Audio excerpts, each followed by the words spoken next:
नमस्कार, चरैवेती संस्कृत कक्षाओं में आपका स्वागत है। आज के वीडियो में हम छंद ज्ञान से संबंधित महत्वपूर्ण प्रश्नों को देखेंगे जो प्रतियोगी परीक्षा में बहुत ही हमारे लिए उपयोगी रहने वाले हैं। छंद अध्ययन हमने प्रारंभ किया है, जिसमें हमें किन बिंदुओं को ध्यान में रखते हुए उनको तैयार करना है, उसकी जानकारी हमें इन प्रश्नों के माध्यम से आसानी से मिलेगी। तो आइए प्रारंभ करते हैं आज का वीडियो। प्रतियोगी परीक्षा के दृष्टिकोण से उपयोगी प्रश्नोत्तरों का संग्रह। सबसे पहला प्रश्न है, वंशस्थ वृत्तस्य प्रत्येकस्मिन् पादे वर्णा भवन्ति। ये तो आप सभी जानते हैं कि जो संस्कृत के प्रश्न आते हैं वो संस्कृत माध्यम से ही पूछे जाते हैं। तो आपको संस्कृत माध्यम से पूछे गए प्रश्नों को भी जानना आवश्यक है कि वो प्रश्न क्या पूछ रहा है। तो यहाँ पे देखिए, पहला प्रश्न क्या है, वंशस्थ वृत्तस्य प्रत्येकस्मिन् पादे वर्णा भवन्ति, अर्थात वंशस्थ छंद के प्रत्येक पाद में कितने वर्ण होते हैं। तो क्या है उत्तर इसका, द्वादश वर्ण प्रत्येक पाद में होते हैं। द्वादश वर्ण का हमने एक और छंद पढ़ा था, आप लोगों को ध्यान होगा, द्रुत विलंबित छंद भी 12 वर्णों का ही एक छंद है, जिसके प्रत्येक पाद में 12 वर्ण होते हैं। अगला प्रश्न है, यस्मिन् छंदसि प्रतिचरणं 14 वर्णाः भवन्ति तत्। जिस छंद में प्रत्येक चरण 14 वर्णों का होता है वह क्या कहलाता है। 14 वर्णों का हमने एक ही छंद पढ़ा है, वसंत तिलका के प्रत्येक चरण में 14 वर्ण होते हैं। अगला प्रश्न देखिए, कस्मिन् छंदसि अष्टमे तथा सप्तमे वर्णेषु यतिर भवति। किस छंद में 8वें और 7वें वर्णों पर यति होती है। तो कहाँ होती है, याद आ गया होगा आपको, 8 और 7 पे यति होती है। तो क्या मतलब हुआ, 15 वर्णों का छंद, और 15 वर्णों का छंद हमने एक ही पढ़ा है, मालिनी। तो मालिनी छंद में 8 और 7 पे यति होती है, जिसका नियम है भोगी लोकही। ये प्रश्न ऐसे भी पूछा जा सकता है कि भोगी और लोकही से क्या तात्पर्य है। अगला प्रश्न है, नगणस्य उदाहरणम किम। आप सभी जानते हैं यह माता राजभान सलगा से हम गणों का निर्माण करते हैं। तो उसमें से ये नगण के अंतर्गत पूछ रहे हैं कि इसका उदाहरण क्या होगा। तो नगण में आप सभी जानते हैं तीनों लघु होते हैं। तो ऐसा कोई भी शब्द उदाहरण जिसमें तीनों मात्राएं लघु लगेंगी वो नगण का उदाहरण माना जाएगा। ऐसे ही वो किसी भी गण के लिए पूछ सकता है। तो आपको उनको ध्यान रखना है कि अगर आपको याद नहीं भी है तो यह माता राजभान सलगा लिखकर उस पे गण अंकन करके आप वहाँ पे रफ कार्य वाले में देख सकते हैं। अगला पूछ रहा है, वैसा ही प्रश्न है, मगणस्य उदाहरणम दर्शयत। मगण के उदाहरण को बताइए। तो मगण में आप सभी जानते हैं तीनों ही गुरु वर्ण होते हैं। तो ऐसा कोई भी पद जहाँ पे गुरु मात्राएं लग रही हो तीनों में, वो मगण का उदाहरण बन जाता है। अगला प्रश्न है, वेद पुरुषस्य चलनात्मकम कार्यम केन प्रचलति।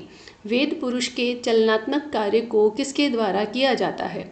तो आप सभी जानते हैं 6 वेदांग हैं और 6 वेदांगों को वेद पुरुष का अलग अलग अंग बताते हुए उस कार्य को संपादित करना बताया गया है। तो छंद नामक जो वेदांग है उसको वेद पुरुष का क्या माना गया है, पाद। ठीक है, और पाद के द्वारा क्या किया जाता है, चलने रूपी कार्य, चलना गमन कर कार्य। तो छंद वेदांग चलनात्मक कार्य करता है वेद पुरुष का। अगला देखिए, रसै रुद्रैश्छिन्ना शिखरिणी छंदसः कति संख्या। रसै रुद्रैः छिन्ना, अब यहाँ पे इन्होंने शब्द दे दिया है। शिखरिणी छंद में 17 वर्ण होते हैं, हमें पता है, लेकिन यहाँ पे बताना है हमें कि वो 17 वर्ण कैसे हैं, मतलब यति भी बतानी है। तो रस कितने होते हैं, 6, और यति रुद्र कितने होते हैं, 11। तो 6 + 11 17। तो रसई रुद्रही के अनुसार शिखरिणी छंद में 17 वर्ण होते हैं, 17 की संख्या होती है। रस 6 है और रुद्र 11 है। अगला प्रश्न भी इसी तरह से है, वसुग्रह यति इत्यत्र यति संख्या निर्दिशत। अब आपको ये ध्यान रखना है कि इस तरह के प्रश्न आते हैं तो आपको ये जानकारी होनी चाहिए, रस कितने हैं, रुद्र कितने हैं, मुनि कितने हैं, भोग कितने हैं, लोक कितने हैं, वसु कितने हैं, ग्रह कितने हैं। तो वसु कितने माने गए हैं, 8, और ग्रह माने गए हैं 9। तो 8 और 9 पे जहाँ पे यति होती है वो वसु ग्रह यति कहलाती है। तो कुल कितने हो गए यहाँ पे, 17 वर्ण। अगला है, छंद शब्दस्य यास्क सम्मता व्युत्पत्ति ही का अस्ति। छंद इस शब्द की यास्क मुनि निरुक्तकार यास्क मुनि के अनुसार व्युत्पत्ति क्या है? तो क्या होगी इसकी व्युत्पत्ति? छंदांसी छादनात्, जो आच्छादित करे उसे छंद कहते हैं। अगला देखिए, छंदो वेदांगस्य प्रतिनिधि ग्रंथ छंद सूत्रम केन प्रणीत अस्ति। छंद वेदांग जो है इसका जो प्रतिनिधि भूत ग्रंथ है क्या है? छंद सूत्र। इसको किसने लिखा है? इसके प्रणेता कौन है? तो कौन है? पिंगल मुनि। हमने अपने सबसे प्रारंभिक वीडियो में छंद वेदांग के बहुत से ग्रंथों और उनके रचयिताओं के नाम देखे थे। तो छंद सूत्र का जो प्रतिनिधि ग्रंथ है उसके रचयिता पिंगल मुनि माने गए हैं। अगला देखिए, षड वेदैर हयैर हरिणी अत्र हरिणी छंदसः कति संख्या। वैसा ही प्रश्न है जैसा हमने अभी शिखरिणी में देखा था। षड वेद हयहि, ये यहाँ पर आपको संख्या को बता रहे हैं और हरिणी छंद का नाम है। तो छंद में कितने वर्ण हुए? 6। षड मतलब 6, वेद 4 माने गए हैं, ऋग्वेद, यजुर्वेद, सामवेद और अथर्ववेद। तो वेद से मतलब 4 की संख्या और हय मतलब होता है अश्व, घोड़े, तो वो कितने माने गए हैं? 7। तो इस तरह से 6, 4 और 7 इनको अगर जोड़ते हैं तो 17 वर्ण होते हैं। तो हरिणी छंद 17 वर्णों का छंद होता है। आप लोगों ने ध्यान दिया होगा, हरिणी छंद, मंदाक्रांता छंद और शिखरिणी छंद तीनों ही 17 वर्णों के छंद हैं, लेकिन तीनों में ही यति नियम अलग अलग हैं। अगला देखिए,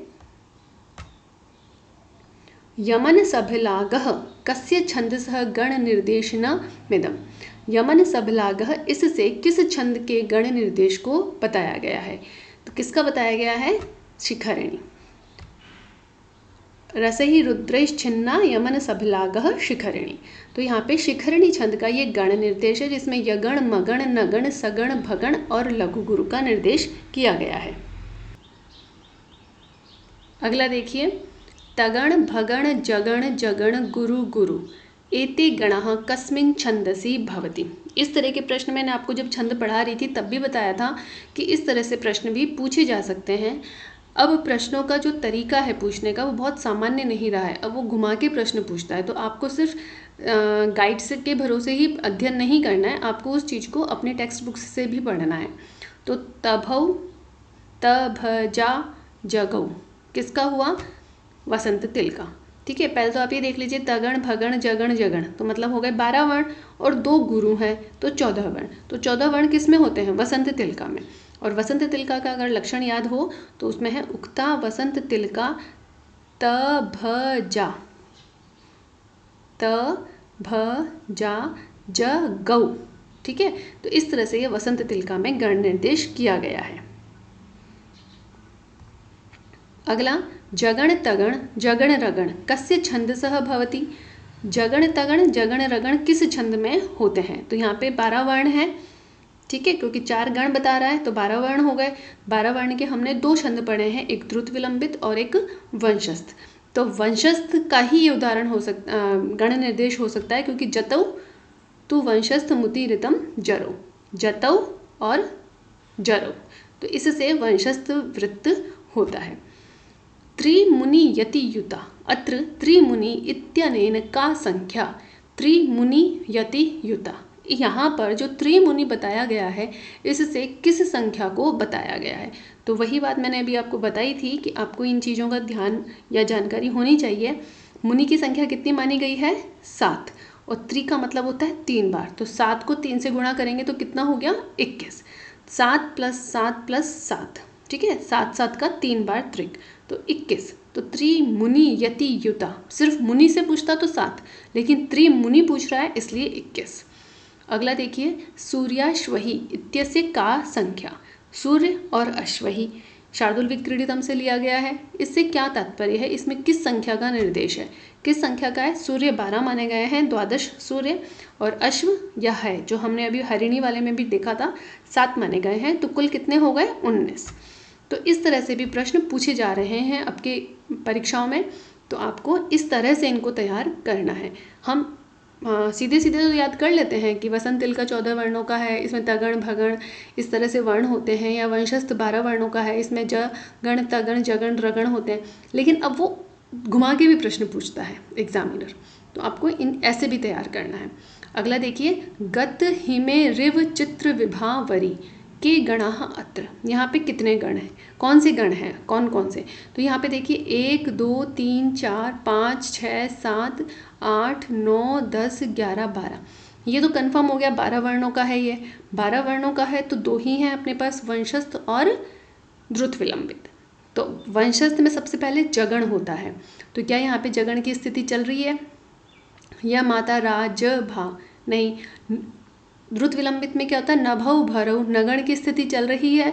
हाँ, यहाँ पे नगण है, नगण है यहाँ पे, तो यहाँ पे हमारा द्रुत विलंबित छंद हो सकता है नभौ भरौ। इस तरह से हम निकाल सकते हैं। या हो सकता है कि वहाँ पे वो सिर्फ छंदों के अनुसार ना पूछे, तो हो सकता है सिर्फ आपको कोई शब्द देके भी वो गण पूछ सकता है, क्योंकि यहाँ पे सिर्फ गण पूछ रहा है, वो छंद का नाम नहीं पूछ रहा है। तो आप यहाँ पे क्या करेंगे, फिर ऐसी स्थिति में गण निर्देश करेंगे। तो यहाँ पे देखिए, जब हम इस पे गण अंकन करते हैं तो ग पे लघु, त पे लघु, ही पे लघु नगण, मे पे गुरु, री पे लघु, व पे लघु भगण। भगण का ये होता है य माता राज भा न स। फिर है आपका ची पे गुरु, क्यों हो गया? क्योंकि बाद में संयुक्त वर्ण है त्र, इसलिए पहले वाला गुरु। त्र में लघु, वी में लघु, फिर से अपना भगण हो गया। अब हम देखिए भा पे गुरु, व पे लघु और री पे गुरु, तो ये हमारा रगण हो गया। तो हो सकता है वो छंद के अनुसार दे, तो आप वैसे भी कर सकते हैं, नहीं तो पहले गणांकन करिए और फिर देखिए कि वो कौन से गण को बता रहा है, तो वही आपको करना है। इस तरह से ये होता है। अब देखिए अगला प्रश्न, ऐसे ही 2-3 प्रश्न हैं। चित्तस्य नो विस्मय मा दधाति अत्र गणान् निर्दिशत। यहाँ पे भी ये आपको इस पे गण अंकन करना है और फिर अपने को देखना है कि इसमें कौन कौन से गण हैं। यहाँ पे वो छंद नहीं पूछ रहा है कौन सा छंद है, यहाँ पे सिर्फ गण पूछ रहा है। तो हो सकता है छंद के अनुसार हो गण, या सिर्फ शब्द को देख के ही वो गण बताने हो। तो आइए इस पे भी गण अंकन करके देखते हैं। तो देखिए यहाँ पे जब हम गण अंकन करते हैं तो ची में गुरु, आगे संयुक्त वर्ण होने से, त में गुरु क्योंकि आगे संयुक्त वर्ण है, य लघु, तो ये किसका हो गया? तगण का, य माता राज। फिर नो में गुरु, वी में भी गुरु आगे संयुक्त वर्ण होने से, और म में लघु, तो क्या हो गया? वापस पुनः तगण हो गया। फिर य में लघु, मा में गुरु, द में लघु, तो ये हमारा हो गया य माता राज भा न, जगण हो गया। और अंत में ये 2 गुरु हो गए। अंत वाले वर्ण को हम गुरु मान लेंगे गण पूर्ति के लिए। तो ये आपको याद आ गया होगा ये कौन से छंद का हुआ। 1 2 3 4 5 6 7 8 9 10 11 वर्णों के हमने 3 छंद पढ़े हैं, इंद्रवज्रा, उपेंद्र वज्रा और उपजाति। तो यहाँ पे तगण, तगण, जगण और गुरुद्वय, तो किसमें हो गया? ये याद आ गया होगा आपको, इंद्रवज्रा का। इंद्रवज्रा में इसी तरह से गण निर्देश होते हैं, तगण, तगण और जगण, और अंत में 2 गुरु। तो ये इंद्रवज्रा के अनुसार यहाँ पे गण अंकन करना है। तो यहाँ पे वो आपको गण अंकन करने को नहीं कहेगा, इस तरह से आपको 4 ऑप्शंस में देगा, तगण, तगण, जगण, गुरुद्वय, या जगण, जगण, तगण, गुरुद्वय। तो आपको उस पर टिक मार्क करना होगा, लेकिन इस पर गण अंकन करने के उपरांत। इसी तरह से ये है पुष्पहि शंसत्यादरम त्वत्प्रयत्ने। अब इस पे कौन सा गण होगा आप लगाइए। पू पे गुरु, पही पे गुरु, श पे गुरु, तो तीनों गुरु, तो कौन सा हो गया? मगण। फिर स पे गुरु, या पे गुरु, द पे लघु, तो क्या हो गया? गुरु, गुरु, लघु, य माता राज, तगण, मगण और तगण। ठीक है। फिर हो गया आपका र पे गुरु, व पे गुरु और प्र पे लघु, फिर से आपका वही हो गया तगण, और य पे गुरु, ने पे गुरु, तो 2 गुरु हो गए। तो मगण, तगण, तगण, गुरुद्वयम। इस तरह से वो प्रश्न पूछेगा। इस तरह से हमने ये 2-3 प्रश्न देखे हैं, आपको इनकी प्रैक्टिस करनी है, जिससे कि आपको अच्छे से इन पे गण अंकन करके गण बताना आ जाए। अगला प्रश्न देखिए, नभौ भरौ इति कस्य छंदसः गण सूचनम। नभौ भरौ ये किस छंद का गण सूचन है? द्रुत विलंबित का है। वंशस्थ में जतौ जरौ है, द्रुत विलंबित में नभौ भरौ है। अगला प्रश्न देखिए, छंदो वेदांगस्य आधार ग्रंथः किम अस्ति। छंद वेदांग का आधार ग्रंथ क्या है? पहले इस छंद वेदांग को लेके 2-3 प्रश्न हुए हैं, एक छंद सूत्र के रचयिता कौन है? पिंगल मुनि। वेद पुरुष का चलनात्मक कार्य कौन करता है? छंद नामक वेदांग। और अब पूछा जा रहा है कि छंद वेदांग का आधारभूत ग्रंथ क्या है? छंद सूत्र। तो इस तरह से आज हमने ये बेस 21 प्रश्न किए। आने वाले वीडियोस में भी हम और प्रश्नों को लेकर आएंगे, जिससे आपको छंद वाला जो पार्ट है आपका सिलेबस का, वो बहुत ही अच्छे से तैयार हो जाए और उनमें आपको किन पॉइंट्स को ध्यान में रखते हुए उन छंदों का अध्ययन करना है, ये आपको जानकारी मिल जाए। आज के वीडियो में हम इतना ही करेंगे। अगले वीडियो में हम छंदों का अध्ययन भी करेंगे और प्रश्न भी लेकर आएंगे, एमसीक्यूज आधारित प्रश्न भी लेकर आएंगे, जिससे आपकी प्रैक्टिस और अच्छी सुदृढ़ हो जाए। आज की वीडियो में इतना ही। नमस्कार। अगले वीडियो में मिलते हैं। धन्यवाद।